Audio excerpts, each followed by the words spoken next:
ข่าวต่างหาตัวมองให้ฉันอะไรมาคำก็เบอร์เจ้าเขาอันลูกเมืองไก่ไพรับมาหาหนังกรรมฐานลูกเมืองดีปานเมืองกับปิลาวัน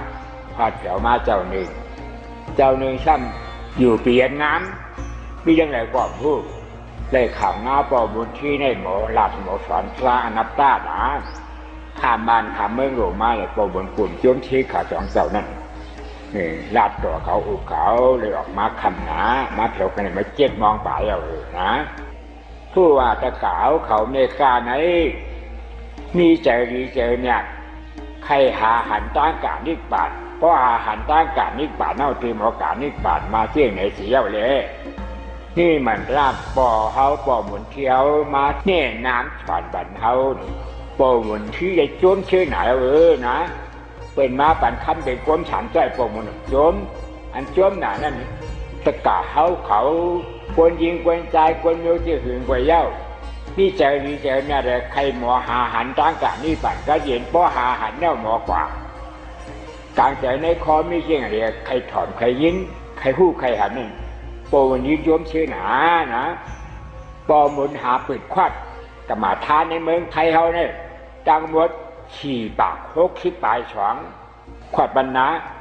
โคกขี้ปลายฉามันเหมือนอะไรนะปนหาฮอตราในเมืองแถวชิบเปียดยางวัดแถวเมืองกราอิงที่ยาบุญปอกฟองมันฉองเหงถามปากโคกขี้ปลายฉามันเหมือนอะไรนะจากที่วัดแถวมาในเมืองเชียงใหม่เขาหกสิบปลายสามตัวที่สามมันนั้นตาท้องเห็นชามปากหกสิบปลายสองกันเป็นกว่าที่วานเป็นเมืองเป็นหลายเลยโตมาเมืองเชียงใหม่เขาได้ก็มีใจหัวนอนมีหัวจมเชื้อหนา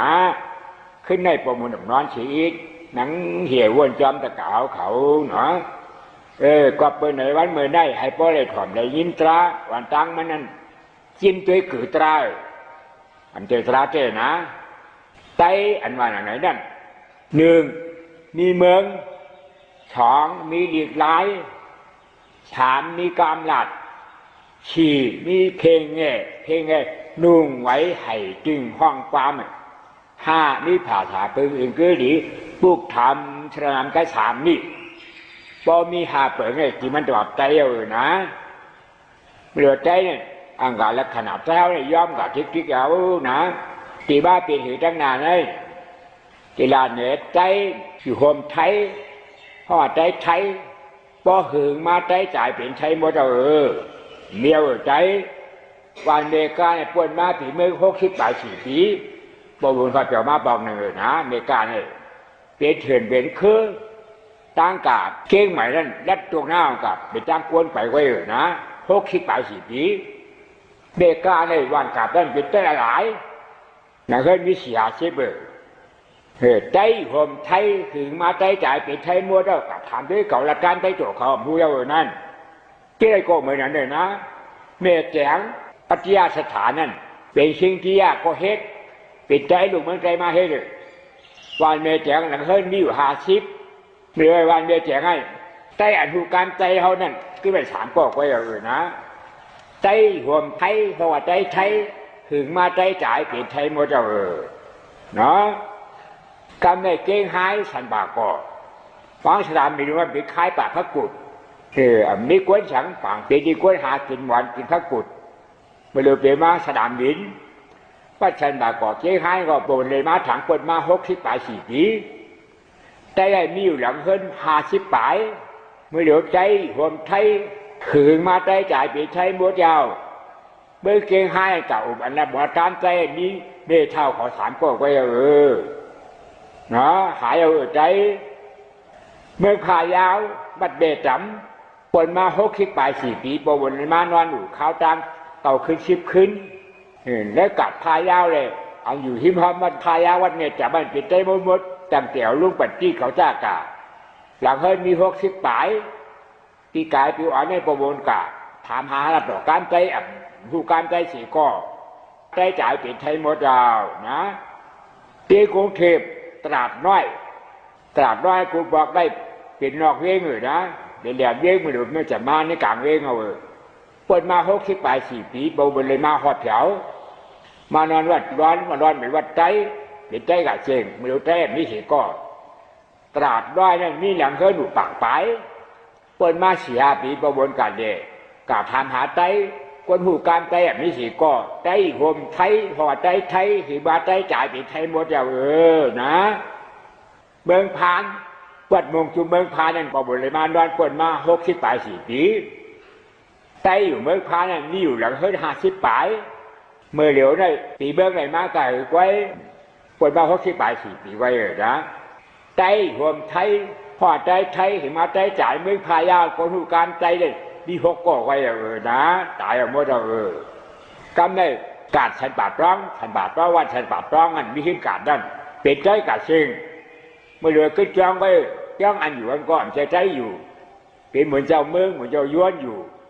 ในหิ้มกัดฉันบาดร้องก็มีใจใส่เชียงกูบอกเมื่อเหลือได้กาดสามาใจอันนี้สิก็ผมไม่เป็นไทยใหญ่เหมือนลูกการไทยใหญ่ครับไว้นะไทยรวมไทยเพราะว่าไทยถึงมาไทยสายติดไทยหมดยาวนะในเมืองดอกาเนี่ยมานำหมาเป้หมูนำหมูเป้หมาก็มานำไม่ถึงหมูเล่นเป็นหมากาแล้วอันใดนำก็มันเจ้เนาะเอาหน้ากาตั้งหน้านั่นเมืองใจเขามันก็เป็นนั้นทำมาเมืองใจรวมมันถึงมาใจจ่ายเป็นมันหมดเลยนะความใจเขาเนี่ยพอเอาน้ำปูกาเมื่อผักพุ่นขี่ป้อแก้วเมเมืองมิดเมืองหลวงขึ้นเมืองมาจากเมืองมูน้ำจูบางให้การใจที่ไหนทำลาดาวคนบอกรัดการใจได้กี่หลายแล้วรัดการมันถอนดึกบานหมดต่อใจมันถึงมาใจเยี่ยนตายปิดมันหมดดาวนะกูเห็นใจเอาไว้นะพอมาหลาดในเมืองเชียงใหม่เมืองเชียงใหม่ได้เป็นเมืองยวนกวางกาหือนี่เอาเมชัดกาตากเกินกว่าเมืองเจ๋เมืองนั่นขึ้นมาเมืองไทยเชียงคำหลวงพายาวเมืองพันเชียงไฮ้ที่มันเป็นเมืองยวนมัวเจ้าเมื่อเหลียวยวนรวมไทยห้องว่ายวนไทย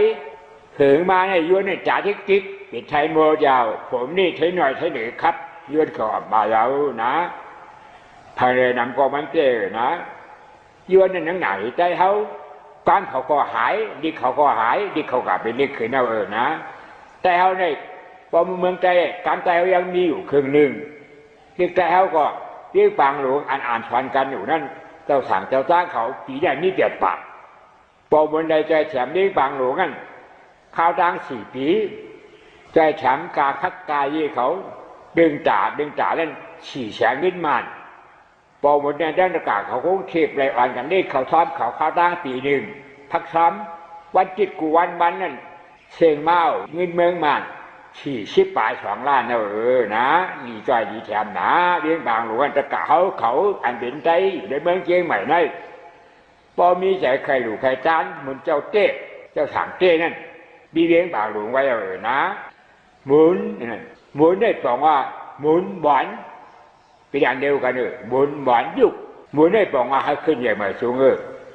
แก้วเจ้าทางอ่อน7 ขวบจองชิงหมุนเจ้าหลวงอายุปากผีนั่นห้องว่าหมุน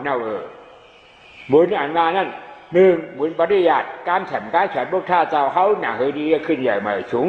ช้อนอ่านกันว่ามันขึ้นอ่ำขึ้นอ่ำลืออันนั้นห้องหมุนปริยัตินะหมุนปฏิบัติพวกท่าเจ้าหาหันมาอนัตตาเขาทาง6 ปีอ่ำแปดอ่ำบังตอนหูน้ำนาตากาเขาเสียหาหันตั้งกะนี่ผ่านกัดเย็นนั่นอันนั้นห้องว่าบุญปฏิบัตินะป้อหมุนเขาบุญในอ่ำนี้นะที่ว่าที่ว่าอนุโคเรื่องเป็นบุญหรือมาเรื่องของซ้ำนี้อยู่นะมาเรื่องของซ้ำนี้อยู่ที่เห็นถือจะตัวรู้ในเป็นการแข่งขันตอนตะกาเขานะเมตตานะบอกห้างตะกาให้ห้างตะกา1ตะกาเขาดันเฮ็ดพิษจะไปอะไรเฮ็ดพิษห่านตัก2ตะกาเขาเอาไปหู้ไปหานั่นสั่งสอนปัน3อย่างที่หีมอหาหันจ้างกาดมือผีกัดเย็นมือฉางกัดเย็นนั่นเนี่ยน้ำสีเรอ่อนจ้างกำอย่างที่มอหาหันจ้างกาดนี่ป่านกัดเย็นนั่นเนี่ยน้ำเหี่ยวอ่อนจ้างกำอันได้ห้องว่าเมตตาแล้วนะเพราะสีเปลืองในอ่ำนี้บอกว่าจ้างจะเขาไม่ไปจ้างเขาบอกว่าไหนก็นะ จะไม่ใจเพราะว่าใจในป้อบ่หมุนกันอยู่ตามก่อนในนะฮัทฮัททาทันทีลาดาวนะได้การจวนตะกะเขาเนี่ยนะให้ปลองใจแล้วใจเขาเปลี่ยนใจให้รู้จักใจเขาเปลี่ยนกวนให้รู้จักกวนขมาลาดมาแล้วเขาเปลี่ยนใจให้รู้จักใจเป็นมวลเจ้าเขาจะได้อับบาปาแล้วนะของเขาเป็นเจ้าเหมือนเรารู้คำบอกว่าเขาเลยเป็นเจ็ดแบบชิปนี่ใหญ่เขาย้อนไปไหนวันเมื่อไหร่ที่รัฐสันตะกะเขาอันกัน20บอกตราอันปอบนพอมาในเมืองไทยเลยเมืองตราอีกที่เนี่ยบอกฟองมันช่องเห็นถามปากโคกชิดปลายฉามวันเมื่อไหร่นะบอกมันอะไรบ้าถึงที่โคกชิดปลายฉามในปอบนไปลาดไปพอมาเสียจีวันเมื่อไหร่ตะกะเขามี2 ก็ก็เยอะอีกทัดทางที่พอปันตะกะเขานี่กาเรื่องกว่าแล้วนะอันเวลาที่พ่อปันตะกะเขาเมื่อไหร่นั่นห้องว่ามานเขาว่าหนักแต่ว่าตอนการแต่ว่าตอนเจ๊น่ะมีกามีเก่าเปิงได้เก่าเปิงงั้นผ่อนดีนี่แล้วดีให้ต้องไว้ให้หมอลาดหมอฉวันลูกหลานเขากะตั้งมือหน้านะเข้ามาเป็นคนผู้ข้าผ่าสาให้ป้อห้อมพบญาตราตอนเจ๊เก่าเปิงได้บอกว่าอังกาและขนาดพวกข้าผ่าสาเขาหลังเจ็บโกรธยอมไว้แอมกาบอกว่าเบี้ยวนะความต้องไว้ดี1ทัพป้าตานำธรรมาตานำบ้าปรามัมธรรมาตานำ2ทัพป้ารัตติงธรรมารัตติงว่าปรามัมธรรมารัตติง3ทัพป้าตัชชานำธรรมาตัชชานำบ้าปรามัมธรรมาตัชชานำ4ธรรมาสุกรรมทัพป้าสุกรรมธรรมาสุกรรมมาปรามัมธรรมาสุกรรม5ทัพป้ากันธรรมธรรมากันธรรมมาปรามัมธรรมากันธรรม6ทัพป้าลาภัมมาธรรมาลาภัมปรามัมธรรมาลาภัม7ธรรมาไม่จำบ้าปรามัมธรรมาไม่จำ8ขันธาทุกขำบ้าปรามัมขันธาทุกขำ9นี่ป่านอาทุกขำบ้าปรามัมนี่ป่านอาทุกขำนี่เก่าเปิงนะในเก่าเปิงในเพราะว่าเขาอ่ำเลยถ่อมเลยยินเหี้ยวอ่ำพบอ่ำญาบอกว่าเขาในอ่ำเป็นคนพวกข้าผ่าสายแล้วนะเป็นอิสลามเป็นพราหมณ์เป็นเยซูคริสต์เขาแล้วนะพอเขาพบญาตราขัดหล่อนตอนเจ๊เก่าเปิงในเขาปามาในคนพวกข้าผ่าสายแล้วนะกวนอันว่านั้นเวลาในรูปก่อนมี4 กวนเนี่ยนะ1กวนเจ้าบุญได้เป็นกวนก้อยใหญ่เสียเปิ้ลคุณหัวคันก้อยมันกวนเจ้าหมูเนี่ยเจ้าจะถางวัด7 ขวบจอดรอถึงบาท80นั่นห้องกวนเจ้าหมู2กวนขุนแก้วปูเก๋อุบาน1หลังเฮิรน5หลังต่อถึง9 ล้าน10 ล้านนั่นเลยนะนั่นห้องกวนขุน3กวนผานเอาเงินใช้จ่ายในนาเฮิรนมานั่น1 วันเนี่ย50 บาท4 กวนนี้เงินใช้จ่ายในนาเฮิรนมานั่น500ต่อถึง5 เหง 50,000อันเจ็บปิ๊กอย่างเช่นในเมืองแถวนี้4 ก็ไว้นะเขา4 ก้อนเนี่ยพอมาโหดเพิ่มยาตราเก่าเปิงในเสียเอาแฉกก็เฮ็ดจอบไปกวน4 ก้อนนั่นเป็นกวนพุทธาภาษาแล้วพอเอามาโหดเพิ่มยาตราเก่าเปิงในเสียเอาแฉกก็บอกว่ากวนอิสลามกวนเยซูกวนคริสต์กวนอีกอลีชอมูเช่เก่าหยมที่คุยปลายหลวยห้องว่าประจันตรายเกียรติศาสนาพวกข้าเจ้ามาถึงกันแล้วนะตาการเจ๊กับเปิดกันดัดบ้าเอากันนะทัพป้าตานำธรรมาตานำบ้าปรามัมธรรมาตานำทัพป้าตานำกาเป็นจ่าหน้าของตานทั้งเชิงทั้งหลวงตั้งแต่พระร้องเขาหรือจ้างฝึกงานแหลงพระร้องเอาข้อของตาให้ดูพระร้องเขาเป็นบางไตจนอาชาเคเวียนเขากองไพ่กาดูกงนะจ้ากาต่อพอถึงดูแสงดูคันดูเงินดูจ้างดูมากดูเฮิรนดูรวดดูกาดูชาลาดูจะหลบดูสางการดูยาเยอะยาดูเขาช้อนอันนั้นห่อสปาตาหนักเรานะธรรมะตานำบ้าอันเลยหลู่ได้จ้านธรรมะนั่นบอกว่าอนัตตาอันเอาขันถากายาตัวดูเขาคำมานั่นดัดเดือดตะกะเขา อีมาหัมอัตตาภาวัมธรรมชาติมุขชาติปริศาสามีอันนั้นเป็นธรรมะต่างหน้านะอันไหนอยู่กับขันธาตนตัวเจ้าแขวนอยู่ด้านท่าเป็นเจ้าเจนังเอาด้วยทุกข้าหาทุกข้าเป็นอนัตตานั่นอันนั้นหอดธรรมะต่างหน้าธรรมะต่างหน้าอันได้อันมีอันแจกอันเหมือนมันแหละที่มันแบบตอนเจดีหรือป้วนเปิดเสียงเจงนะง่ายอ่อนกล้วยหลุดร้องใจไว้เพราะห้องเป็นลูกชาบาศาธรรมะต่างหน้าเนี่ยนะเป็นต่างหน้าอยู่สู้ต่างหน้าอันว่ามีคนใจเขาก็หมอเฮ็ดอีกกอลีชอมือซื้อก็หมอเฮ็ดเลยนะอยู่สู้เขายังจ่ายเขาให้เห็นจ่าอยู่สู้นำในร่างเลี้ยงเหล่าวัดจีเราเห็นกับล้านป่ายเลยนะคนตายกับของงานป่ายอเมริกาในมาหลุดด้านเขาเงินจ่อละทองปาก40 ล้านได้กับผาในคำเบ้ไผ่เราเห็นก็นะเป็นอีชั่วนั่นแต่หน้าอีชั่วในยักษ์กัดเขียนที่เขาคนบุกท่าภาษาลูกวันนะเขามีสีล่าคนอีกชานของในสีล่าเขาแก้ให้เขาแก้อะไรบนกาบ้าเองดูนิชามมานิชามอาเคนเป็นอิสลามหมดร้านขายเนื้อวัวเนื้อควายเป็นบุ๋มเป็นกวางอ่ำหันการขึ้นมาค้นหาป่าแนะนำทะเลไผ่เฮียงเจงในเมืองไทยใดยาวฉุมพันเขาที่พูดแบบนี้เมืองอิสลามเขานั่งสินศิลาหาเสด็จเขาไว้อาทิกาเราได้เป็นที่หนึ่งบอกว่าเมดิยาเมจ่าบอกว่าเราได้เป็นอันเมาลืมเอาตายเขาว่าบ่ตายลืมก็พิษสินศิลาอันมีอยู่4 เชื้อพิษหมดเขาไว้อาทิกาเปิงโลงมันเราป้อแต่หนวดกะหันคนเมาเหล้ามัดใส่คอเหลือนป้อแต่หนวดกะหันร้านอาหารขายเหล้ามาเจ้าของงานใส่คอกปีหนึ่งเมืองแถวนี่เมืองบุกท่าผาซาป้อเมาเหล้าตำรวจมัดใส่คอกเหลือนป้อร้านอาหารร้านขายลาบมีเหล้าตำรวจมัดใส่คอกปีหนึ่งนะเหมือนกันลองสินสีได้เมืองอิสลามพอยังกล้าเขียนที่เขาในป่านาที่ป่าท่อมเฮ็ดตั้งแต่เอาหลวงปู่หลวงบอกเขาลงมากูก็ป่านาที่ป่าได้ทำเฮ็ดหรอม่วมฆ่าไก่ฆ่าเป็ดฆ่าป้ามหา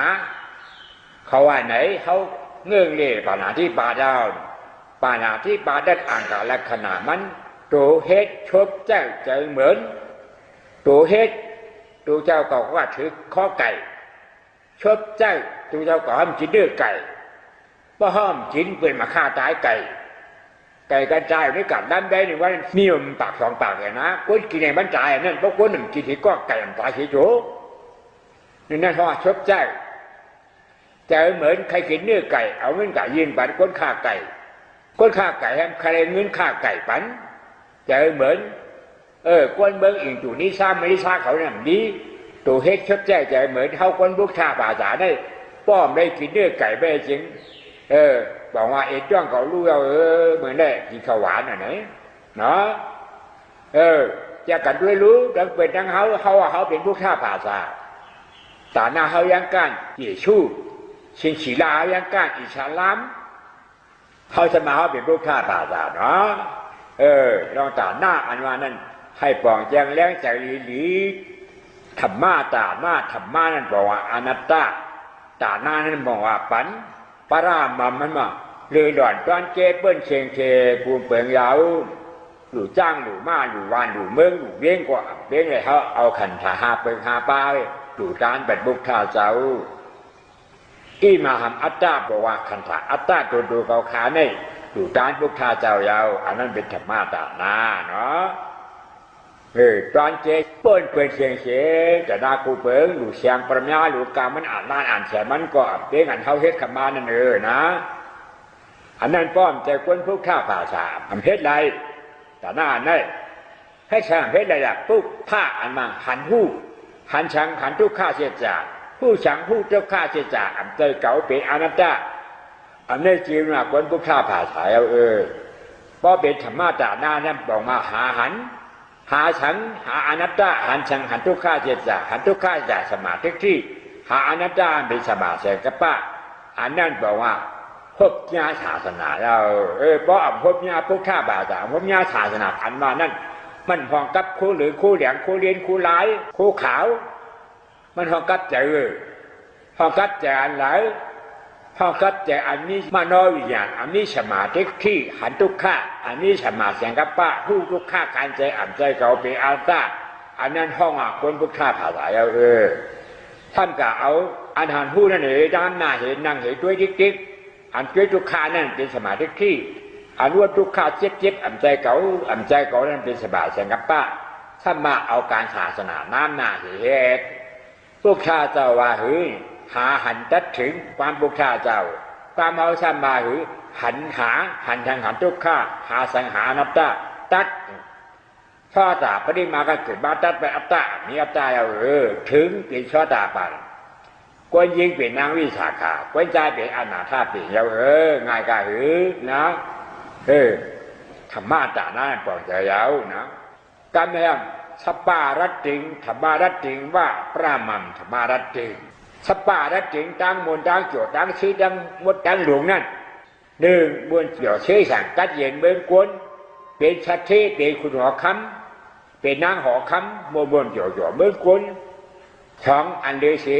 บนเกี่ยวเบิ้งกวนชัดเทนางหอคำของนั้นถ้าเป็นผี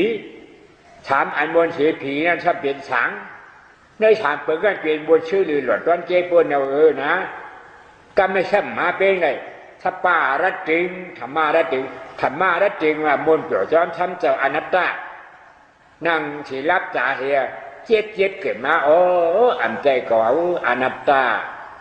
ไม่เกิดมาอ่ำใจเก่าอนัตตาอันนี้เป็นธรรมารัตติงนะธรรมารัตติงอันมนเดี๋ยวจอมอนัตตาด้วยอนัตตาด้วยตัวข่ายหาอนัตตานั่นตั้งมนตั้งชื่อจ่อเหเป็นคุณหอคำเป็นแก้วเต้มังเป็นผีเป็นสางกันรู้ก่อนนะป้ออ่ำจ่ออ่ำป้นกี่เขยเขาเช่นพวกข้าเจ้ามาธรรมารัตติงพวกข้าเจ้ามาเนาะตัวเจ้าเก่าไรให้ขามาในข้าวตั้งห้องปีข้อยอยไกลหนึ่งก็เจ้ายังมีมวลจ่อเชี่ยสางเหอยู่ในห้างในหอหลามมากตู้ผ้าชูหลามมากหอคำรวมสามรังกันรู้ก่อนนะชับบาลัดจริงธรรมาลัดจริงว่าอันเขารับตายด้วยอนัตเจ้านั่นหรือหล่อนร้อนเจ็บปนเป็นเสียงก็ไม่ทำชับบาตัดฉัมธรรมาตัดฉัมมาปรามังธรรมาตัดฉัมอันหันตั้งเข่งตั้งหลวงหันที่ช่างนึงก็ยากการหันหนูในเมืองกวนเมืองผีเมืองฉางในนั่นอันเจ้าธรรมาตัดซ่านนำธรรมาตัดซ่านนำมันว่านั่นหันถึงทุกข้าผู้ทุกข้าขานใจอ่ำใจเก่าเป็นอาณาจักรอันนั้นห้องว่าธรรมะตัดสั้นหนังเด้อนะธรรมะตัดสั้นนำอาหารที่ทุกข้าอ่ำใจก็เป็นอนัตตานั่นเลยหลอดตอนเจ๊ป้นเป็นเสียงหันผีหันสางหันสังหยาการหันทั้งเสียงทั้งบทในเมืองคนในเมืองผีเมืองสางเนี่ยอ่ำเป้งใดอนัตตานะจำในธรรมะสุขจำปรามัมธรรมะสุขจำธรรมะไหนธรรมะทุกจำมันบอกว่าพักผ่อนธรรมะนั่นห้องอนัตตาอันได้ความการแข่งการสอนบุคคาเจ้าสั่งสอนอนัตตานั่นห้องว่าเรือหล่อนร้อนเจ๊ป่วนไปเสียงนะในเมืองกาเองที่ย่านั่นปรณสีนี่อยู่กวนกายมี70 ล้านเป็นคนเมืองไทยเอาหนึ่งนะ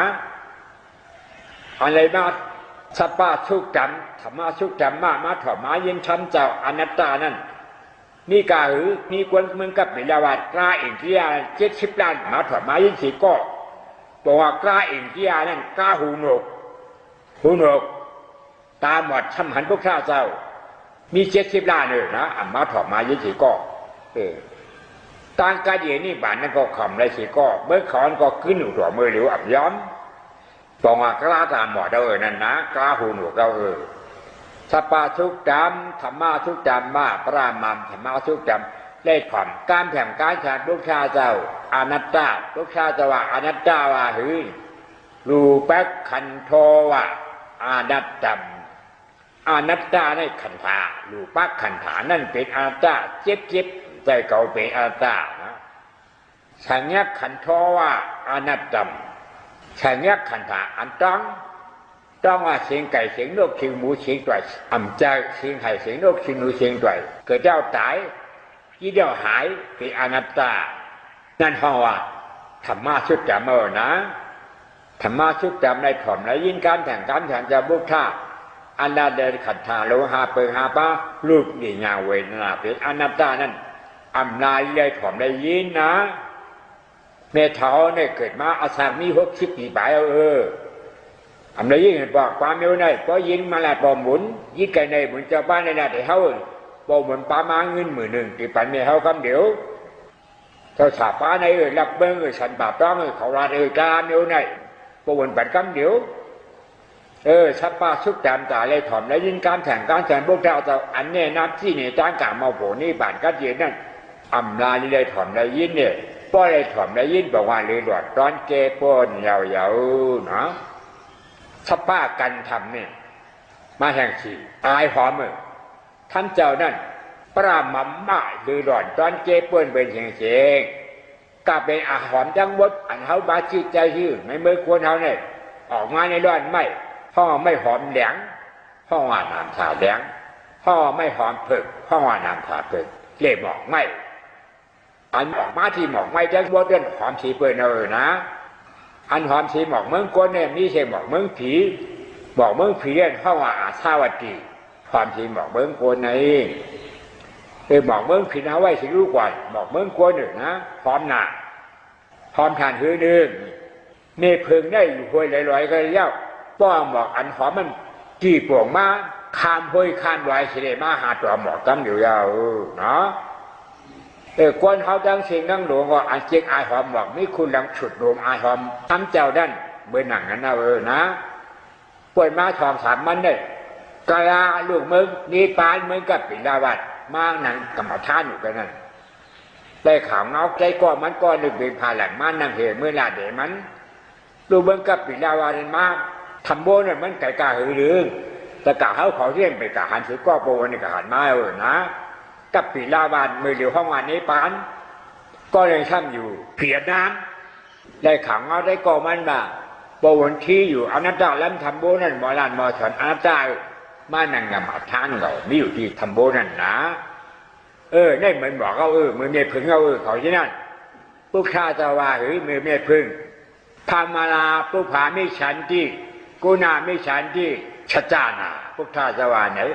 กวนหลีกวนแหนดกวนหูกวนหันกวนลักกวนแหลมเขาเจอนั่นเปิดเมเพลิงนั่นอายหมอกป่งมันไหลเมืองไหลก็ข้ามห้วยข้ามลอยให้กับพร้อมอยู่ยาวนะกวนอ่ำผู้อ่ำหันถือจันงือนั่นถ้าเหมือนแมงบนอ่ำหันอ่ำผู้ถือจันงือเหมือนแมงบนนั่นนะอัมพูฉังอัมพูขันธาตัวเจ้าเป็นอารัตตาอัมหันฉังมันทุกข้าเสียจ่าบอกว่าถือจันว่ากี่กระดองมือ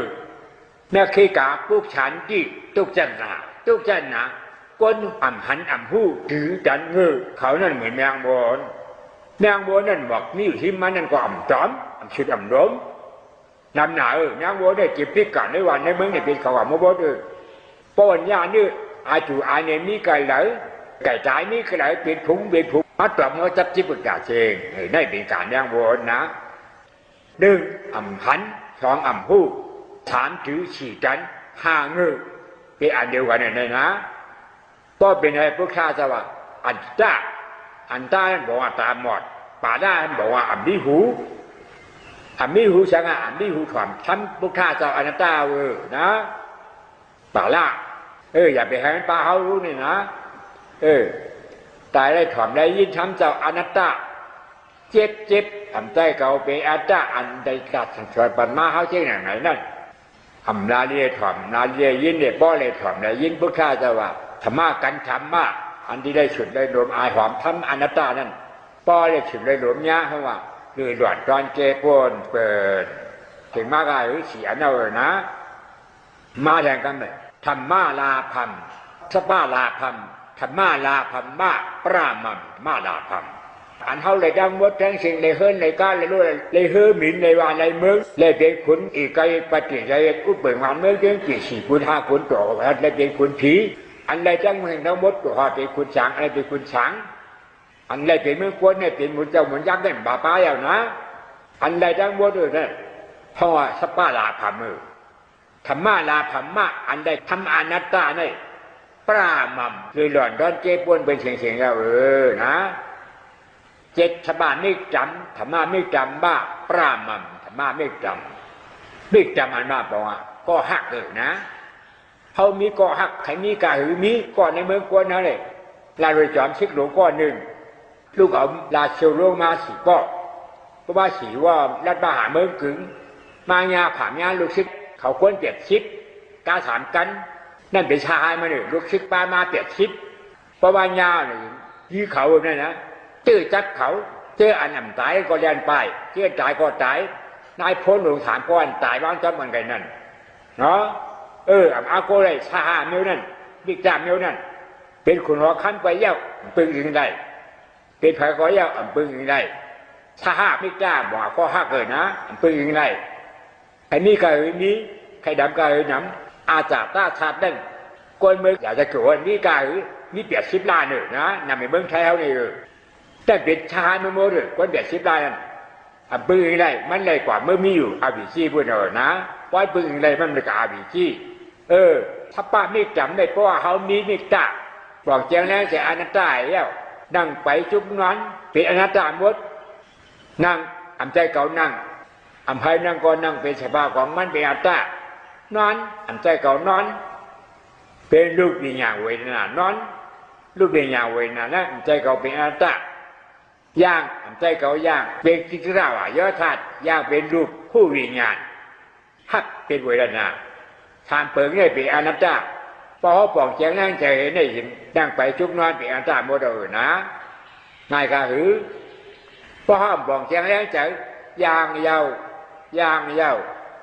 ควายเนี่ยกลางวันออกตัวกลางวันจุกยางเยาตัวกลางวันจุกหากินยืดกินเยาตัวกลางวันจุกอันมันกินนั่นเป็นอาหารราทุกข้าอยู่ทุกข้าท่านเป็นอนัตตาควายผู้เป็นอนัตตาควายเป็นอนัตตายางทั้งวันอันมันยางอันเป็นจิตระว่ายอดธาตุเป็นรูปอันให้ยางอันเป็นใจวิญญาณอันทับยางอันเป็นเวทนาเป็นอนัตตาอันบ้าไล่ควายอันผู้ควายเป็นอัตตาก้นก่อนยางทั้งมันพ่อผู้จักอนัตตาเป็นควายยางนั่นนะควายกับควายไปยางเหมือนกันเคยร่วมเขาออกคุ้นหลังเขาเยาออกแก้วแนวก็เขาออกทั้งวันหมาก็เขาออกทั้งวันแนวอันเขาออกที่คุกหลังมันเป็นว่ายอดธาตุผู้วิญญาณฮับเวทนาเป็นอัตตาแนวอันผู้แนวเป็นอัตตาคนก่อนนั้นเขาเยาออกทั้งวันมันผู้จักอนัตตาหมุนแนวนะมาถูกว่านี่เอาผวนปองแบบปองบอกว่าเกิดแบบบอกว่าตายเกิดตายเป็นอนัตตามาไล่มาผู้มาเป็นอัตตาคนหวานว่านี่นั่งเหี่ยวปองเยาแบบทั้งวันเพราะวันพูดปองเกิดแบบตายเป็นอนัตตามันนั่งพูดมันก็เหมือนหมาไว้หนึ่งเดียวนะตราพาเปลี่ยนจากเขาเลยธรรมะจีชนะเหมือนขันผ้าผ่าอำเดชเขาป้อนเวียมใจการบุกท่าเจ้ากำไหลหลับกำบักใส่ตักเจ้าก่อนทิศป้อนกาชื่อใครๆรวมหนูไปเย้าได้กินก่อนเป็นฉันอันนี้เป็นการพ่ายใจเราเลยนะถ้าป้าไม่จำธรรมะไม่จำมากแต่ก็เขาเนี่ยก็อยู่กับจับจำอนัตตายางอำเภอยางก็ยางบ้านได้เป็นอนัตตา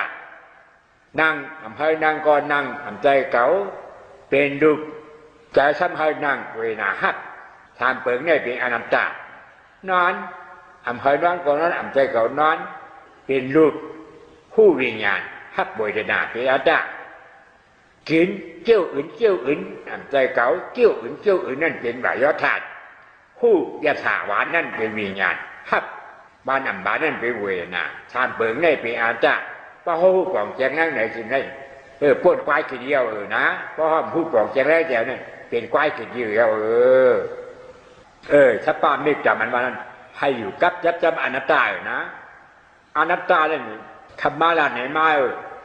อนัตตินะสุขทีติอนัตตาโนสุขคอ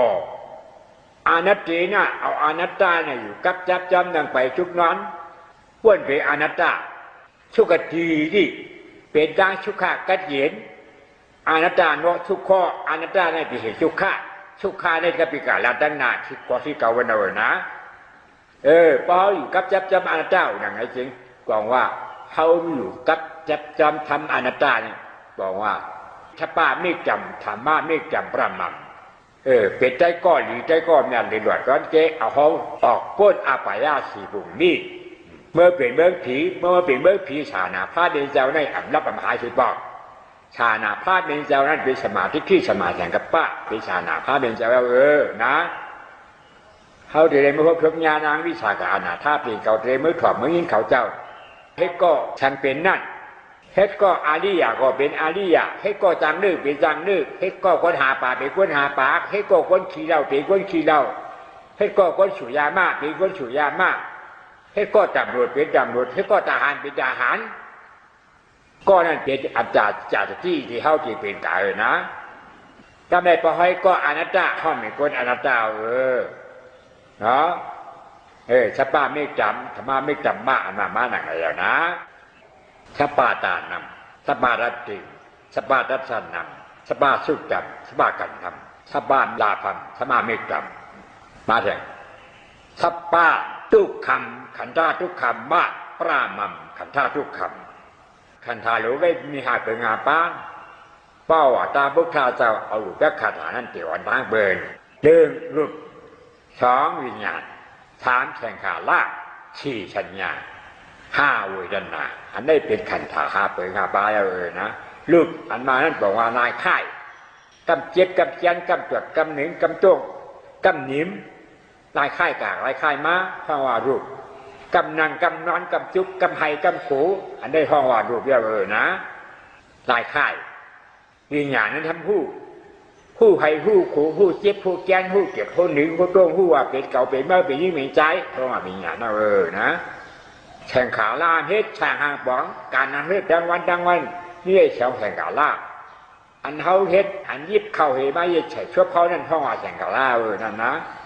อันยางกายางเมานั่นก็เป็นแข่งขาล่าอันเฮ็ดการอยู่ในเมืองกวนดังบดนั่นห้องว่าปัญญาแข่งขาล่ากำไรแข่งขาล่านั่นเป็นใจไม่เป็นปรามาสใจปรามาสนั่นอาคู่สู่13คู่สู่17มีชาวเก่าที่50มี79นั่นห้องว่าแข่งขาล่าแข่งขาล่าเป็นการป่าลี่ความเขาว่าเกิดเป็นตัวหมูตัวหมาตัวแมวตัวกวนตัวปีตัวสางมาแล้วให้ใครตายอันห่อแสงขาลานะมันเกิดนั่นห่อแสงขาลาป่าลี่นั่นมาช้ำกระรอปีที่สังกาลอดช้ำเกิดเป็นหมูหมาแมวกายผีกวนสัตว์ว่าดังเชิงเป็นตัวมาแล้วการอที่ให้ใครตายยาวสังขาลอที่ว่าสังขาลาเนาะสังขาลาอันว่านั่นบอกว่าให้ใครกวนผีสายสวัสดิ์ทั้งหมดเขาตายนั่นห่อแสงขาลาขันท่านั่นมาเมืองไทยเขาอาขวังมันเขาก็อาป้องอาจูป้อป่าลี่ยันมาบอกตั้งกินอันนี้จาติที่ขันท่อขาตะป้อที่ขันท่อพวกข้าวสวรรค์ไหนอันนี้จาติที่เกิดเท่าตายเอาเกิดขาตะป้อที่เป็นด้านกินของขายเป็นด้านกินไผ่เป็นด้านกินอันตายอันเกิดป่าลี่นั่นว่าขันธาเพราะขันธามีใจที่เอาไปตายเกิดที่เอาไปเกิดเนาะเราได้รู้เพราะตายเกิดแบบนี้เราขันธานี่คิดจะนำปลาไว้ขันธานี่ก็มันหอมจำกันเรารู้ชับป้าขันธาตั้งทุกข้าขันใจยังสิ่งทั้งหมดนี่มากองที่ขันธานั้นเชขันธานั้นดังบทดังอันเจ็บบันรูปมีงานเวทนารูปนิชา8วิญญาณนั้นมี32เวทนามีอยู่1/19พอมา6รูปมีดินน้ำไผ่รวมมา6อย่างมีลมในไผ่นั่นไม่กัดรวมไปจิ๊บเจียนจ้วงตรวจเน็ตสั่นไหวขา2ตัวไปท้อดีกาลูกเนี่ยนะวิญญาณนั้นเป็นสังผู้อันผู้นั้นมีกายมี32มา6เจ็บกลางมี6เช่นมา6แทง6เช่นนี่มานอวิญญาณเพราะว่ามานุกเป็นกามาธรรมามานอนุกเป็นกามาธรรมามานอวิญญาณแต่ผู้รู้เขาเช่นนั่นเช่นเกิดมานั่นเขาได้วิญญาณผู้เสียงอะไรก็หรือให้มันนั่นผู้ห่างเกิดมานั่นหันเปเจ้าเขาวิญญาณหันนาหลายก็มันนั่นผู้ห่างยิ่งห่างใจห่างว่าห่างกายมันนั่นผู้อายเกิดหน้าอายหอมอายเหม็นมันผู้อายอันเดียวไว้เป็นขาหน้าวิญญาณนะนะชื่อว่าวิญญาณเลี้ยงผู้ เจียมมาขบชมหาเพชรขึ้นมันผู้แรงผู้อันหนึ่งอันเหลือไว้พัฒป้ากายาวิญญาณอันกาที่ตื้อยุ่งครบเห็นครบเช็ดแกนอันว่ามันผู้อันตื้อผู้หลายไว้เป็นกายาวิญญาณแล้ววิญญาณสามเปิงนี่เป็นอาเหตุนะมานอวิญญาณกันเลยเจ็บพอเจ็บมามันได้เห็นว่าขาพอได้เห็นว่าขาอาจารย์ถึงว่าเป็นเก๋านะกี่เดือนเจ๊กี่จังหนักนะให้พ่อบอกอย่างแรกจะขันถาสามเปิงนี่รูปวิญญาณเวทนาทั้งสามอันพร้อมจำกันเอกุปปาตานิโรธาจาเอกาอันมะนาวทุกาพวกข้าจะว่าไหนตั้งรูปวิญญาณเวทนาเกิดกำเดียวกันตายจำกำเดียวกันเปลี่ยนกำเดียวกันรู้จำกำเดียวกันให้หลอมช่วยที่วิญญาณใจหู้เพราะหันวิญญาณใจหู้รูปเลยเวทนาหันจำกันนะนะหันลาดเนมาในสภาวะขันท่าทุกข้านี่เขาห้าเปิงมาหกเป็นสามเปิงมาหกมามีกี่มานอวิญญาณเนี่ยเว้ยกายิกาทุกข้านะขอให้ทุกข้านะอันเอาเขากาทุกข้านั่นเป็นไผ่เป็นสมุกแย่เสียใจสมุกแย่เสียใจเป็นไผ่หนึ่งอัตตาเป็นเก๋าหนาทองมาหน้าเก๋ามีฉุงสามล้อผ้าเคยไล่กว้างลึกนี่เปลี่ยนแปลงหนึ่งนะที่สองครับหนึ่งอัตตาเงือสองหมาหน้าถือสามล้อผ้าหยอกเขาได้มาโหพร้อมจำกันเป็นสมุกแก้เสียจ่ายเป็นจันนาสมุกแก้เสียจ่ายนะอัตตาหนามันหนากาหือคุณนีลงกำผาเขาอยู่ได้หนาหรือมีอยู่ทาง140,000อัตตาหนากาคือนี่600,000ของเหมือนนะหมาหน้าฉุงเก๋ามีนี่เก๋ามีจินมีมือเก๋ามีจันเก๋ามีหวาเก๋ามีอาชากใหญ่เก๋ามีจางหูใหญ่มีทั้งหมดนั่นเป็นบ้านหน้าอยู่นะตั้งแต่เก๋ามีจินมีมือมีปีกหนามีคำมีจันมีอาชากต่อที่ขุดสร้างหลงมันเลยบ้านหน้าเนี่ยนะถือขอลำไรนะเป็นของอาจารย์ตาศาสตร์ขาถือว่าตาเด็กถือเลยนะขอลำไรยายาขาเปฉังเอาวิจี้เลยนะบ้านหน้าถือฉุงตั้งฉุงมันไงลูกเอาตีนเขาขึ้นกันอยู่ภาวะกันใต้อากาศกว้างกลางอากาศชุดเจอมีอยู่71,850,000พวกเข็งอยู่สระยุดหมาหน้าไอ้ป้วนกันแล้วนะตั้งฉุงมันเก่ามีจางหูเก่ามีสินมีมือเก่ามีเงินมีคำเก่ามีลูกมีหลานเก่ามีวันมีเบิ้ง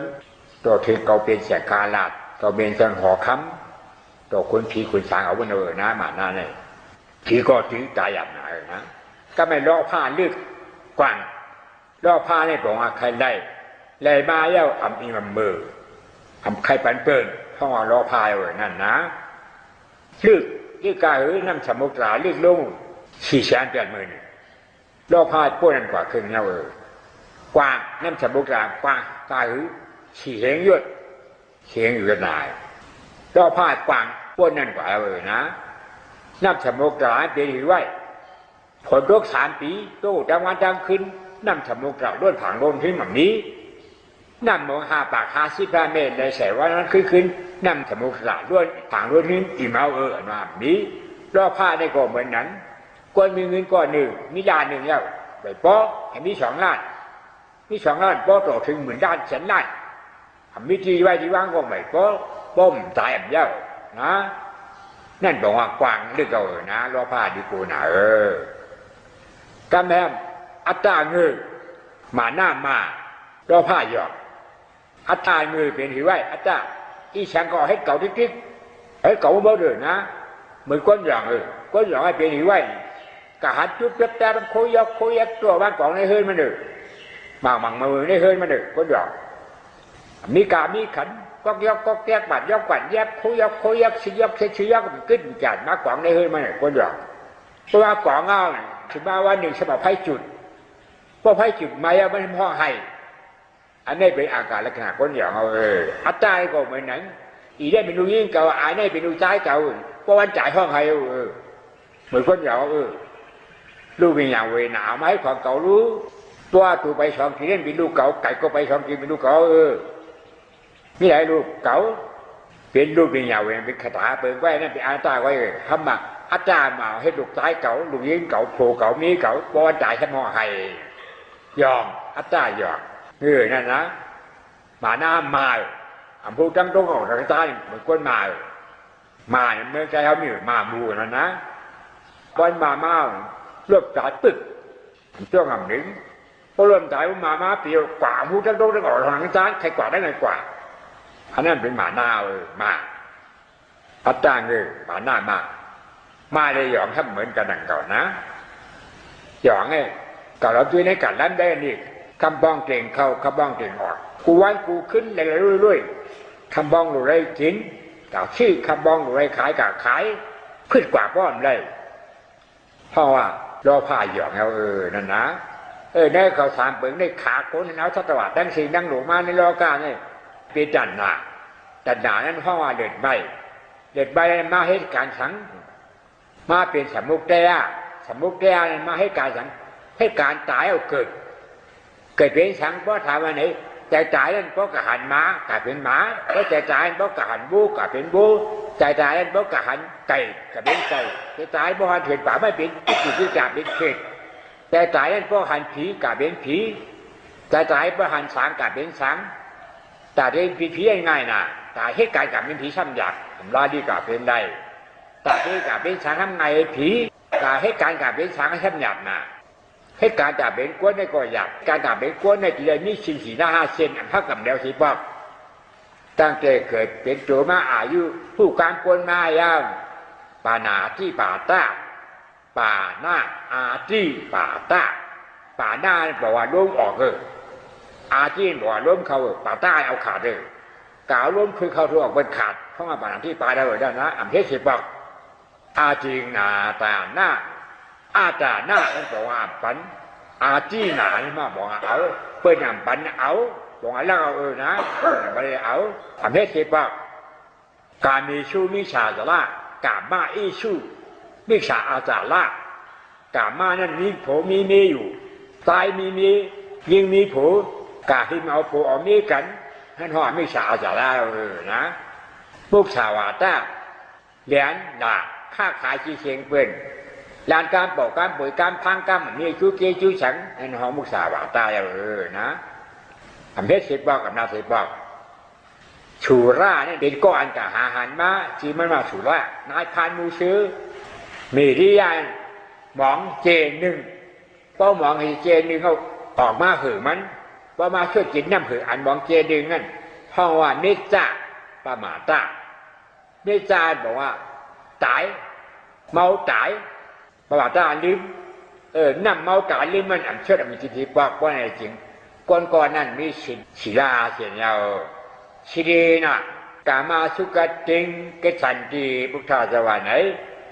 ศิเลนะเอาศิลาเช่นอัมพักอัมลูอัมแนวสีบอกเขียวแหล่กามาสุกติงจำที่ชุดก้นผีชุงผีเลยกาเป็นเอานะอัมรูไรยันก้นดีผีดีอันนั้นย้อนย้อนก็เพราะห้องมีสิ่งหน้าอะไรชุบก้นเว้ยเอาดีไรย่างที่กันเอานะจากราดีมาแล้วเดี๋ยวสภาวะแล้วเดี๋ยวสภาวะขันธาทุกขานะที่เก่านั้นทุกขาจะว่าสัพพะสุขัมธรรมะสุขัมมานี่ปานาสุขัมมาปรามัมมาสุขัมนี่ปานัมปรามัมสุขัมมันอะไรเลยนะนี่ปานำนี่ป่านนั่นเป็นเจ้าจะตายไปนี่จัตติเอเจนาที่นี่ป่านนำป่าดีว่าไหนนี่จัตติอันตายป้อมตายก็สมั่งเกิดป้อมเกิดก็นี่ป่านนำเป็นนี่ป่านนำชุกขังกัจเจเนานะตั้งกัจเจเมื่อคนเนี่ยที่อันตายอันเกิดนั่นกัจเจสิเป็นบทเฉยๆนะอันนำตายอันเกิดนั่นเป็นเผาเป็นแต่อาราธามันเขาว่าผู้ให้เขาว่าผลแต่ว่าผันอาราธาภาระอาราธาผันเอาว่าแพทย์มันเขาว่าผู้เขาใช้ให้ก่อมผู้ให้ว่าผลแต่เอาสำหรับเอาผ้าขึ้นเป็นผ้าลาแพทย์เขาว่าผันเนี่ยนะอาราธาผันแต่ราธาผันนั่นตายสิบอกพี่เชนเหนียวไว้อันนั้นห้องว่าออกป้นขันถาทุกขายมีหนามเชนเดียวไว้ไก่อยู่ทั้งมันกัดเย็นอยู่อ่ำตายอ่ำเกิดเผยก็อ่ำจิตเผย เพราะอันไรใจเช่นนั้นแต่ที่ผู้หันถึงมันก็มีนั่นเพราะว่าอาราธาผู้อาราธาผลอาราธาผันกรรมใดวันเรานะแต่อาราธาผันพวกท่าเจ้าก็อะไรจะอาราผันอัปปารีนี่ป่านนำอัปปารีนั่นบอกว่าอับขึ้นนี่ป่านนั่นมาบอกอับตายก็อับขึ้นเกิดเจ้าพวกท่าเจ้าเอาป้อนตายอับเกิดแล้วก็นี่ป่านนำปรามัมทุกคำพอถึงกาที่อับตายอับเกิดก็เดียนอยู่แล้วอันตายอันเกิดขึ้นมาเป็นตั้งทุกข้ากาใจอยู่เขานี่เผาตาย6 ปักเตชันที7 ปักเอานี่ป่านเตใจชอบป่านนะตายนักวิชาการอาทัพดีเขาเอาชันที7 ปัก8 ปักเอานี่ป่านเขาว่า7 จักเอานี่ป่านเตชอบป่านนะเอาชันที3 ปักป้น3 ปักเอานี่ป่านที่จะเสกกัดมีผลนะเอาทันทีปอกเหลวเมื่อเป็นชุกชาว่าชา5 ภูมิตายเมื่อก้นในปอกเหลวเมื่อเกิดขันทีปอกเหลวเอานี่ป่านที่จะหนากัดนะกำได้อ่ำตายป้อมตายว่าสมั่งเกิดเป็นจะอาร้านเจ้าพวกข้าวเจ้าเขาเจ้ากูเจ้าเยานะในห้องว่านี่ป่านนำปรามัมทุกคำป้อไหลเลยหล่อนตอนเก็บป้นเป็นเสียนี้เอาการกระเจียดเอามาแตกอะไรเป็นไรนี่ป่านกระเจียแบบนี้นะจ้าก็ไม่การเกาคอเนี่ยเพราะเป็นคนพวกข้าผ่าสาทำได้ทองทำได้ยิงนะคนพวกข้าผ่าสาพวกชัดทีที่พวกทอเป็นพวกท่านะพวกชัดทีมาหันผู้อีที่ก็เปิดบันหันผู้เลยพวกท่อแต่ว่าพวกท่าหันชังหันทุกข้าเจตาผู้ฉันผู้ทุกข้าเจตาขาใจลงนั่นหันใจเก่าเป็นอนัตตาต้องว่าพวกท่านะผ่านั่นมาผู้ชัดที่ดีนาที่ผ่าผู้ชัดที่นั่นคือแรงเบินกลางวันมันไฟผ้ามีอันให้อันลับมั่ว5 ปั่นผืนเดานะป้อมมีอันให้อันลับก็ขึ้นกับเป็นอันหันนั่นเอาฉานหมอก็เย็นหันชังเคยแรงหันชังหันอนัตตาฉามใจก้ามมันใจก้ามบ่าเดียวกัดเย็นกัดนั่นบอกว่าอันเบดไม่เย็นนั่นบอกว่าอันชุกอันยุ่งของคนนั่นบ่อยนะป้อมหัวใจอนัตตาก็ชุกเอาอยู่ของคนนั่นบ่อยนะลูกเก่าตายเขาไงนะแม่เก่าตายเขาไงป้อมหัวใจอนัตตาเป็นอัตตาจ้าการหนีมาที่นั่นปลาหรือหล่อนปลาเจ๊เก่าเพิ่มอายุเก่า13เขามาพอเหลือพวกใบ2 กำถิ่นมาเนี่ยเป็นเก่า13เมืองไทยเมื่อเหลือน่าจะเอาเรียนกำมาเป็นเก่า13เมืองไทยตามใจผู้ว่าน้ายเขาว่าหือ60 ลิมหน้า70 ลิมหลัง80ของผู้ฉันกำลังก้าวขึ้นเป็นบ้าลูกหวานปูเนี่ยเก่า13เนี่ยก้นหวานนะกว่านี่ทำโมลาแปบๆหนอจะดีอามานะนัดการก่อเพื่อของเรานะดูเจ้ท่านเจ้าอนารันเหนมามีเก่าเปิงนะอันรวบหลังว่าเนี่ยจะทำเตะเป็นการถักการเถื่อนตัดเป็นบริจาคไว้เลยนะเขาเกิดเป็นก้นมาแล้วอย่าไปให้ก่อก้นมือสีก่อก้นในเมืองแถวเนี่ยมีอยู่70 นานนะก้นมือสีก่อเป็นเผาไปถอดไปดีๆนะพอให้ก็เขาก้นเงยสีก็ห่อเป็นก้นเงยสีก็จับเขาก้นเงยสีก็ได้1อายักตุ๊กตา2หมุนเจ้า3ตัวเองอำเภอก็นายอำเภอป้อนผู้เก่วานก็ผู้เก่ในเขาหลักวานไว้นะวานเลยกะเขาวาน4ก้นวานนี่สีก็จะไปให้ก็เขาก้นเงยสีก็เนี่ยนะพอให้ก็เขาสีก็ห่อเป็นก้นเงยเขาต้องดีๆแน่มอนหล่าจ่าปีนี้ว่าชีมันนะใจเงาวันเป็นคนจัดการในห้องฝ่ายเสียงต้องไว้ดีๆให้หมดด้านนะเมื่อก่อนนั้นมีอายักตุ๊กตาก้อนหนึ่งนะพานะที่อยู่ที่ดินก้อนนี้กายย่าอยู่ในชวนเบิ้ลมีกี่เคยแบบบอก6 ศอกกันบนเอาผ้ากัดเฉยๆนอนในดินให้พอการเข้าการออกเป็นปันมันอยู่ในชวนเบิ้ลเป็นใจใหญ่มันพอบันบุบันปลายโบกายมันเข้าสวนห่ออายักป่าดีว่าตุ๊กตาก้นเหตุการหาเลี้ยงต้องอยากขุดขานใจนี่การเอาอายักก็นั่นหาแดกหาแค่หาพื้นเฉียวมาหาแดกเข้าวันในวันในเวียน พอได้เขามาเลี้ยงเมบานได้กี่นอนเบิกกี่เคยยาวกันขนาดนั้นเนาะกูวันเขาไว้เขาไรกว่าเพียงวันหนึ่งได้กว่ากระหลากแปลกเลยวันหลักแปลกไรแปลกเอาแห้งขับแปลกมันเฮ้ยน่ะไม่จัดโลกาบน้ำเผยโลกาบน้ำในกระหันมาคิดเสียงแรงหลงปัญญาดุไม่ในน้ำมันหลอดด้วยมาคิดเสียงคือในน้ำแม่สมมติอย่างชุ่มหุ้งห่างดีแก่เก่าดีมือแผ่นดีเก่าให้มันคิดสีมันก่อนว่านะเทียบใส่ถุงลำคนพุทธมันเฮป้าหลงมาปล่อยมาแผ่วเฮ้ยเนี่ยตามขับเนี่ยนะอีน้องนี่ใช่เขาเลยมาคิดสีมาแคบหนาชูนี่ด้วยดีเฉพาะอย่างชุ่มหุ้งอยู่ในเนี่ยห่างดีหนาพี่เอาเปลี่ยนอะไรกล่องพื้นแดงเอาวุธเข้าในกล่องพื้นมาว่าอย่างคนผ่านน่ะที่เขาเชียมเจ้านะมีไพ่รู้ว่าเกดาน่ะนักชอบใบกับกินบ้านเคยกินมาขินมันคือเลี้ยงในกล่องพื้นนั่นอย่าชุ่มหุ้งหน่อยนะอีเล็กอีน้องอีสังนี่คือเลี้ยงในกล่องพื้นนั่นนี่พูดเนี่ยอ่านพูดนั่นนิดพอตู้เนี่ยพอตู้พอวนเขานั่นเขาอ่อนมาให้พอตู้เขารู้ดีกว่าเขาหลุดถามมันให้ก็หลุดถามมันหลุดเกยเขาเมื่อถามเลยเรียนออกเมื่อพอตู้นี่ปองนี่การแต่เอานะตู้ในการมาเนี่ยใช้เขาเยี่ยงมาเนี่ย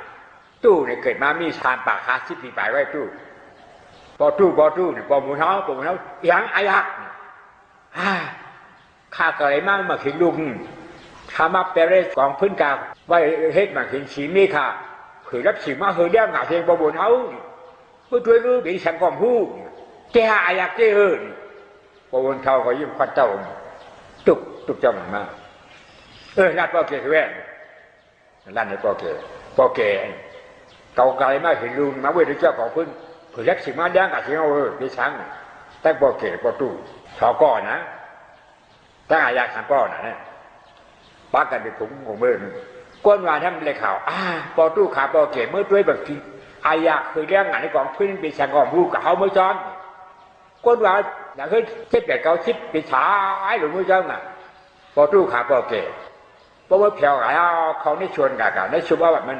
อายักมาเห็นมาไม่ได้นี่มีเจ้าของพื้นกันนี่พอตู้มาเห็นเขาควานเฉียงคือเรื่องอย่างชุ่มหุ้งมาปีธรรมะโอเคปีธรรมะความผู้เก่ามาเห็นดูคือเรื่องอย่างชุ่มหุ้งจริงกันได้พอเก๋ทำมามาเห็นเนี่ยสีได้ไหมครับบอกหมดเขาถูกเมียใครอยู่มันถูกเมียหนังกล้วยไม้จะเจ๊เพื่อว่าใจสังขารมาเห็นเพิ่มเต้ก็เพิ่มกูหน่อยนะเดี๋ยวเรียนมาเขาผ่าเมื่อผ่าเขาลูกนะลูกเดี๋ยวเมื่อยังมาผ่านเขาไปแต่ว่าชื่อบุญจะปองตู้เบิ้ลแค่เขาไม่คุยว่าเพิ่งกัดซีนักวันนะไม่คุยว่าไม่เขาห้องปองตู้เขาห้องผ่านเขาไปมาเห็นเพื่อมาเห็นแสงเราเนี่ยนะข้าน่ารอคำภาพเป็นเจ้าเนี่ยเป็นอนัตตาเนี่ยห้องแบบเฮ้ยอัตตาบอกว่าเป็นเพื่อเอาพันปลายแดนบุญเจ้าไว้ก็บานมากี่ก่อนนะบัดดูนิดนึงนะพอตู้ไม่เพื่อนคือไปอะไรบานมาถึงแบบก้นในวานเขาไม่คุยไม่มีเขาถึกใจอ่ะเมื่อใจมาถ่ายขาดีมาถ่ายไส้นะถึกใจงานเมื่อห้องพันเขาคงมาเห็นเพื่อไปเนาะตราอันนัดเดี๋ยวมาข้าวตามมันก็มือผูกมือคือบดีเพราะแทงอยู่แล้วลาดเดี๋ยวมาเนี่ยกูควรให้หมอถอมเสียวให้เป็นธรรมะนัตติบนจอมทำเจ้าอนัตตากูควรเจ็บขันใจเก่าก็เจ็บไปแล้วให้เป็นดังมันดังเจียวอ่ำใจเก่าป้อนใจเก่ามันเจียวก็เป็นเก่าเจ็บจะกินกำห้องหายเอานะอะไรใจเก่าเรียกให้หมอทับป้าได้ตีถามบ้าตีบนโจทย์ทำอนัตตากูควรหนาว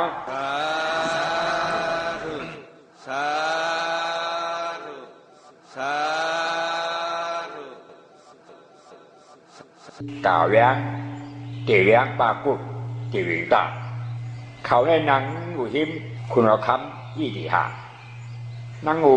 เกี่ยกันเนี่ยเป็นจอมจริงฟองมองหูนายโยหลงสิก็เปลี่ยนกันเนี่ยคุณเอาคำยี่ดีหานั้นมาวนว่า ในเมืองก็แต่งถือมีคนรักคนแหลมเนาะหันหู้รักแหลมมันว่าหันหู้หาหันเนี่ยหันหู้หาหันเปลี่ยนเดียวกันเนี่ยเพราะหาก็หันเพราะหู้ก็หันเนี่ยนะมีอย่างนี้คนรักแหลมยังไงก็ตามตัวเองคนไม่ก่อมีเงินชาวปากล่างที่มีหลายก้อนมันได้เอาแฉงลงมาในแฉงแรงเลยแฉงแรงมันนั่นเป็นอีกว่าล้วนกุยได้ชิบจ้อยเพราะเอาแฉงแรงมันกลับไว้นะมันล้วนกุยในแดงหมดเลยขนาดนั้นนะมันอย่างนักรบก้อนอย่างแล้วเราไผ่ไอ้เอากล่าวไว้ในห้างการที่ตัวไม่หุ้งหลงนั่งของกันหน้าไอ้เอาไว้ในห้างการเพราะกลับมาออกมาเองเขาแฉกันมาไม่แนะนำเนี่ยคนกะหาปลาเขาหันแฉบ่อยเนี่ยลาตื่น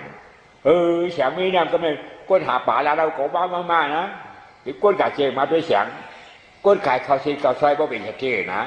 คำบักเขาไว้มาซื้อกินเจ็บพี่กะเจนเขามาเนี่ยโอ้ยแฉงเราไม่นำแฉงเขานำติดป้อยมาเลยเขามาลื้อเรื่องงามเนี่ยลื้อเรื่องงามเมื่อคุณหมอคำดีที่หายแฉงเราไม่นำมาคนเมื่อขวัดด้วยกลับด้วยติดป้อยไว้แจ้งใจนั่งอ่อนเขามีหาปากเลยชวนกัดด้วยรู้เจ้าหน้าหาปากเขาอันใดดูกับพวกเราด้วยพวกกาตั้งห้องแฉงมีจานบางจานนั้นแฉงทำมีดังห้องพวกกาตั้งออกแฉงมีทุกเอามีทุกแฉงมีดังออกเองให้ดูอย่างน่ะอ่อนมันไม่ดับจะออกคำมีเจ้าใครจะเขามีอยู่กลางน้องอันพวกกาตั้งออกมีดังตัวพวกกาตัวกับมีดังออกพวกกาห้องมีจานวางจานทำมีดังห้องมีกลางน้องดีๆค่ะจะเขาดูอย่างน่ะค่ะเนี่ยตอนนั้นที่ใจแฉงนางหอคำหนูเมื่อกัดรู้ไหมเราใจเจ้นางหอคำมันตายเพื่อกัดด้วยฉันมีอย่างเจ้ทำมาด่ามิเจ้ใครก็ไม่อามาเลยว่าควังเมื่อก่อนนี่ไม่ใช่เขาหน้าเยอะห้าปากเลยช่วยกัดด้วยรู้หน้าเยอะเขาห้าปากแจ่มใจเขาห้าปากกัดด้วยฉันเป็นนั้นจะเจ้มีอยู่กลางน้องใครทำมาด่ามิเจ้ใครก็จะกล่าวแรงเจ๋แมงปากกุบจีวิงตาอามาเงวสีก้อนเนี่ยนะขวดไปรู้อามาเขาสีก้อจับจีบฟองไว้เขานายศเก่าเขาสีก้อกัดด้วยนี่ถ้าเป็นเจ๊นี่เจ๊มาหานี่เจ๊น้อยดูเงี้ยราคาดีเลยชูกะเอามากับเขาเพราะอะไรเพราะสูบออกมาได้ไม่จริงชูได้ทุกขวักไม่ได้ฟองมันเราเว้ยนายศบ่ดำเลยนะชอบโกงเสียทีที่เขาเองที่มาเนี่ยหยับในกองวันนะกาเวด้าหยับที่หมอป่าดำหนาแต่แต่หมอป่าเขาว่าดำเอาไปเท่าหมอป่ามีนี่มั้ยพี่ที่หาเขาเข้ามาหมอบ้านดำเนี่ยบ้านดำน้ำขุดเต้ากันเลยแบบนี้ถ้าหมอป่าว่าเพียวเสียเขาขาเต้าหากันเลยแบบนั้นข้างไม่ไหวแล้วนะนี่คือเรื่องอะไรหัดแต่คนเมืองดำว่ามือกูบอกกันคือจุดดำนี้รู้ปากของปากก็อ่อยมาหาเลยเพราะหาแห้งเอาเลยหาอะไรเอาน่ะนี่เอาเพียวเฉยว่าป้อนน้ำมันขึ้นมาทำอย่างจุกนี่น่ะถ้าเกิดหาที่หาแล้วไม่ขำได้เอาน่ะคนเมืองได้เปลี่ยนให้นะคือเปล่าน่ะอ่านกันมือห้องวางห้องจำจริงของเมืองหลวงสีก้อเขาได้อันนี้จะเขากะหันน้องที่กวนให้เปลี่ยนน้ำเปลี่ยนป้อเนี่ยนะลงเนี่ยเมื่อไหร่ไม่ใช่เนี่ยทากชี้นวัดออกไปเนี่ยเขาว่าอย่างเด็กนะเมื่อไหร่เนี่ยป้อยเนี่ยน่าเลยเขามันได้เรื่องนะ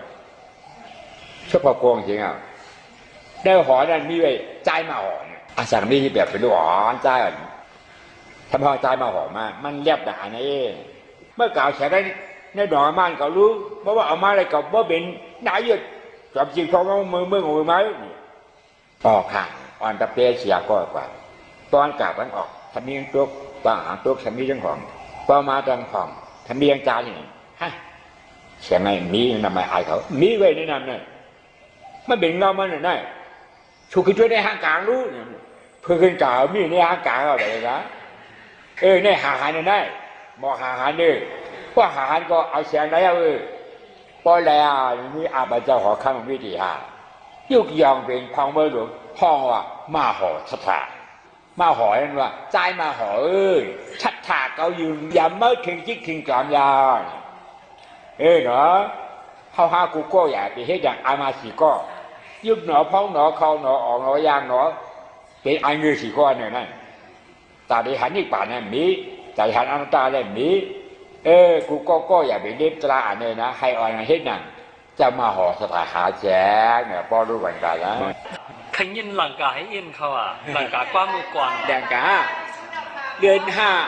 กิ่งมันดาวตู้แดดไม่ยางแข็งแมงเลียนจำไม่เป่าเราหลวงลึงข้าวอันแมงหวังเลยแมงจริงพึ่งจวนแตกแถวโอนคนปั้นนันจอมลอยเอาเขาแน่ดีทอมกิงโอนกนกตองกุกตีเซลนกโกดูนางไกวจับกี่ไหลขับบ้านคันเต้ไม่เก๋ห่างกลางเลี้ยงกี่หรือคือ